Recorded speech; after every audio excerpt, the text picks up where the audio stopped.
Hey guys, welcome back to my channel. In sewing, sometimes the most dreaded task is cleaning and maintaining your sewing machines, especially if you own a serger. Today I'm actually going to show you how I maintenance my serger. I'm going to clean, re-thread, and calibrate my Brother 1034D. So let's jump right in. A couple of the products I'm going to be using is canned air, Max Pro silicone lubricant, and sewing machine oil. So first things first, I'm going to go ahead and remove the little thread catcher from the front and open up my machine and show you what we're dealing with. And in all honesty, this is actually pretty clean compared to what it usually looks like. I know that sounds really bad, but it's true. So first things first, I'm going to remove all the thread spools from my machine. I have two new spools that I have to put on here and the two that were on here from before, and because I'm a ding-dong and didn't cover my machine up, you can see right here there's a lot of dust particles that have settled on the top of the serger thread, which is really bad, but we'll clean that up later.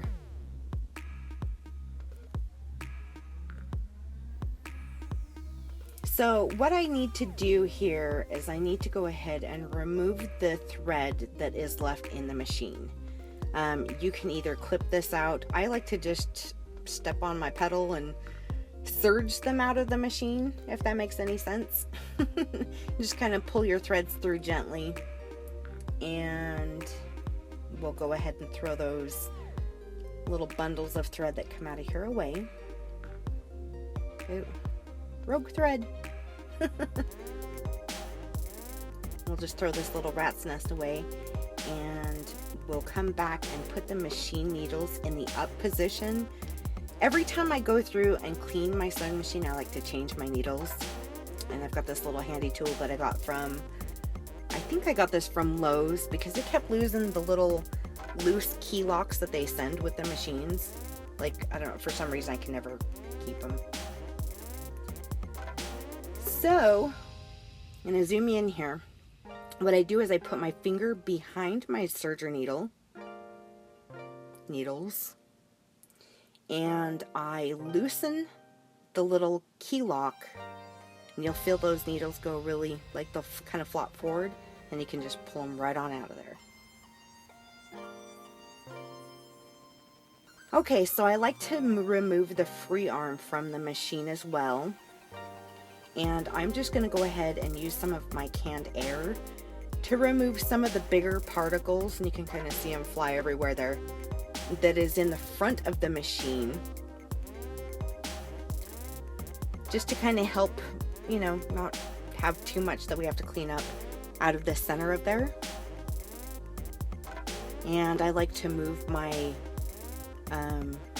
I don't know, it's not really the needle. Move the machine up and down as I spray it out. That way if there's anything caught behind any of the moving mechanisms, they'll come out freely. And then what I'll do is I'll take a small paintbrush. This is a 1-inch paintbrush that I just bought at the hardware store. And it has slightly soft bristles, so I like to use this on my serger so it's not too hard. And go ahead and just give it a good sweeping.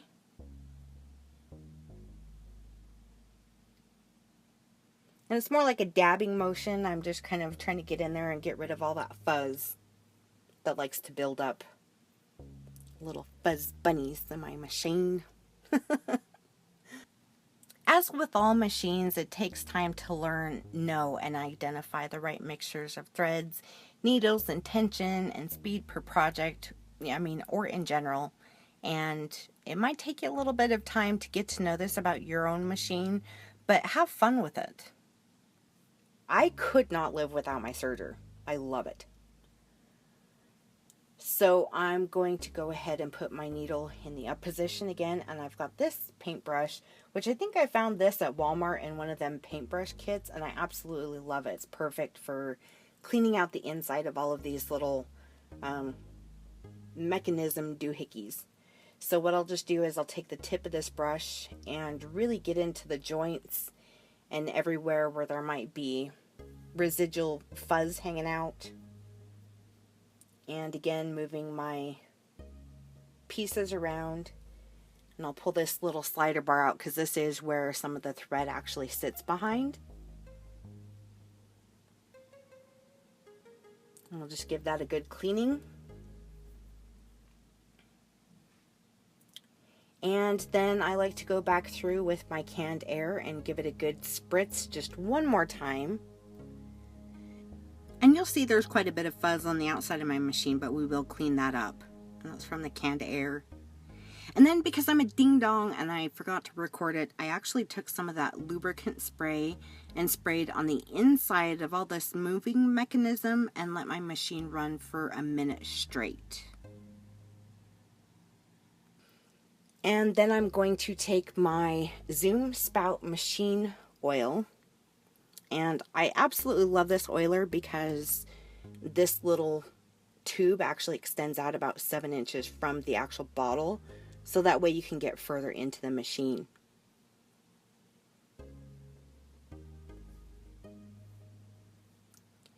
And as a general rule of thumb, if it moves, oil it.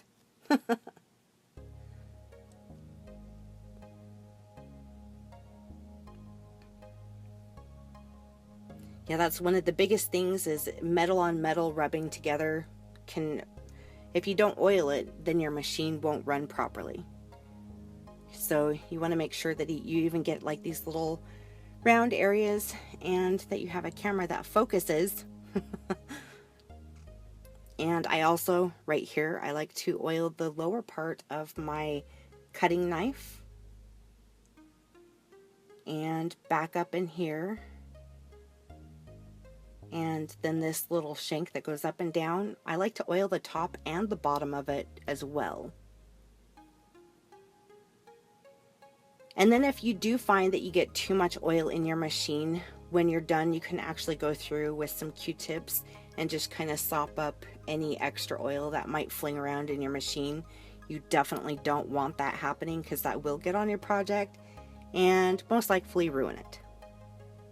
So then I let my machine run for an entire minute, and I use that lubricant spray and give a good mist to the whole inside of the machine while it's running, just to give it one good last go. And then we're pretty much done. We're gonna let that sit for a few minutes and finish cleaning up. So I like to take these little Swiffer sweeper cloths and dust the whole outside of my sewing machine. And they are perfect for this job, because after using all of that canned air, it tends to blow like all of those lint particles and everything everywhere.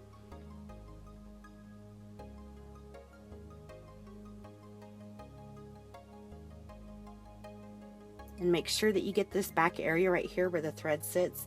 I would say that's where a lot of this, ew, that's so gross. That's where a lot of this dust comes from, is from all those thread fibers when they're coming through the machine. So you want to make sure that you clean that up really good. And then I grab my vacuum cleaner. And sometimes I'll do the lazy way and I'll just use my vacuum cleaner to clean it out, but I'm actually showing you how I do like a really good thorough deep cleaning. And I do make sure that I go through and like vacuum completely under the sewing machine, as well as getting the very top of the sewing machine. I like to go through with all these little knobs and the little vents on the top and everything and make sure that I get it as clean as I possibly can. And then I'll take the free arm and I'll vacuum that out as well. And that's it. You're pretty much done cleaning the machine. Now for the fun part. Let's re-thread this bad boy. Now, every machine is completely different. This one is specifically for my machine, but I am going to say that a lot of sergers that I've used work very similar. This is a very Susie thing, but I like to date the inside of my thread. And you can see right here on the inside edge, I have dated when I opened this thread and started and put it on my serger. And this kind of helps me know how long I've been using the thread and how old the thread is. And that way I'm not using some thread that's like really old, because it does, I mean, thread does start to break down over time, and I don't want to use something that's like dinosaur thread. Not that I think that anything would last that long in my office, but I mean, hey, you never know. So we'll go ahead and we'll date these 2 new cones. I'm putting the older ones on the upper and lower looper, which is number 3 and number 4, because they use up thread quicker. And then I'm putting my new ones on number 1 and number 2, which are the left and the right needle.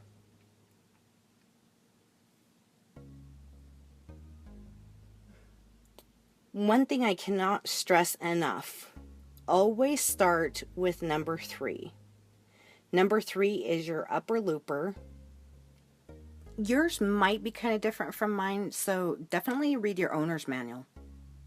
And I'm coming from behind when I go through this top bar that holds the top of the thread, and then going down into the machine.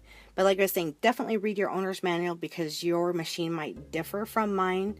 But with this specific one, and usually most brothers that I have noticed, they pretty much thread the same way. Now you're going to have this little metal plate that holds the thread down, and you're going to want to floss your thread underneath it before you come down through the tension guide.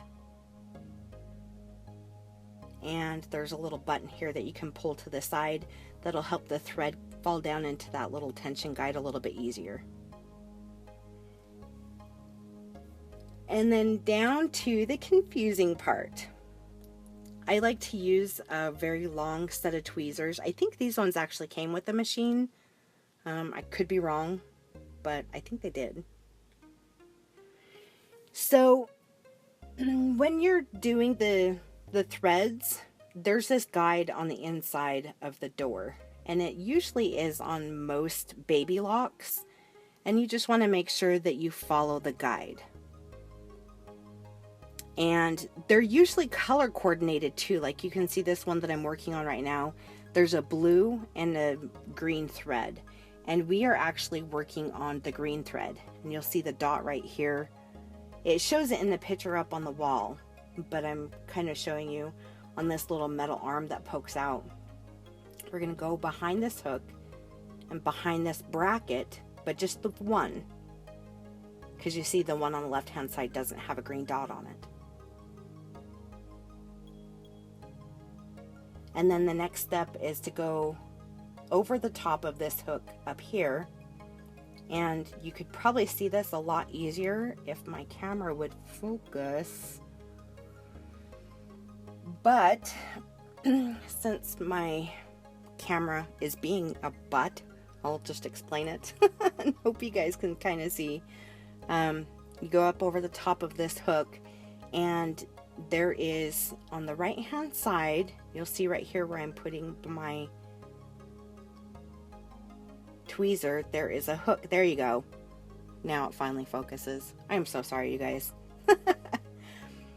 So then you'll bring your thread through the back of the machine and make sure that your thread doesn't come out from underneath that hook. I notice it does that with me sometimes, kind of ticks me off. Okay, so number 4, which is your lower looper, will always be the second thread that you do. You always want to do number 3 and number 4 first.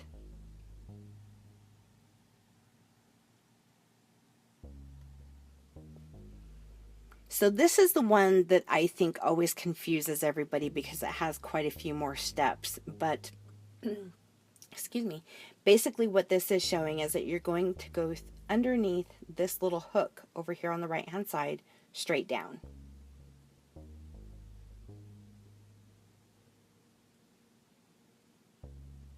So go under this hook,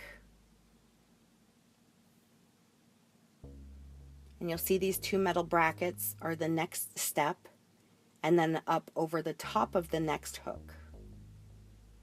And then the next step shown in the pictures up above is you pull this little slidey arm all the way out, and I'm going to zoom in here so you can see what we're doing. This is the next step. The thread has to go behind this little hook.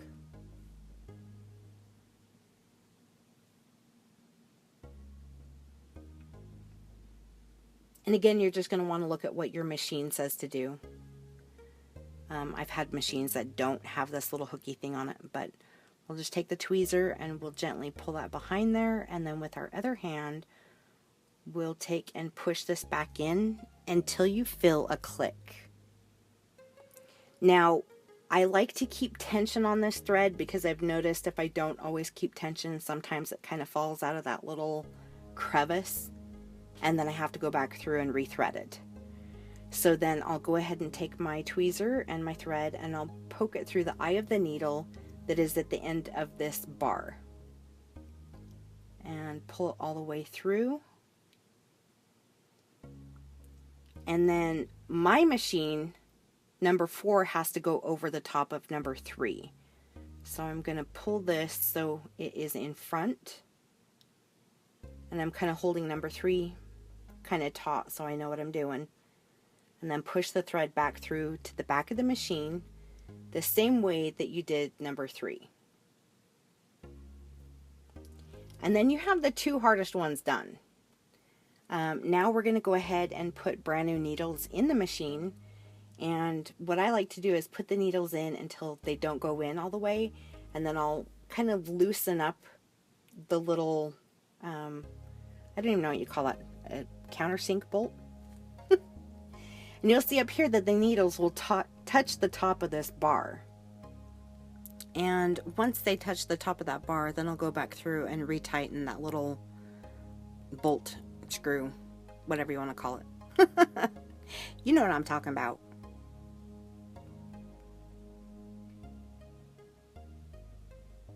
And how you know you've done this right is your left needle will sit a little bit higher than your right needle. And you can even see up here at the top, like the left side of the bar is higher than the right side. So then we're going to go ahead and thread the needles, which it just shows they're both going to be thread the same way, where they go up over this little hump. You always want to make sure that they go back behind this bar that sits just above your needles.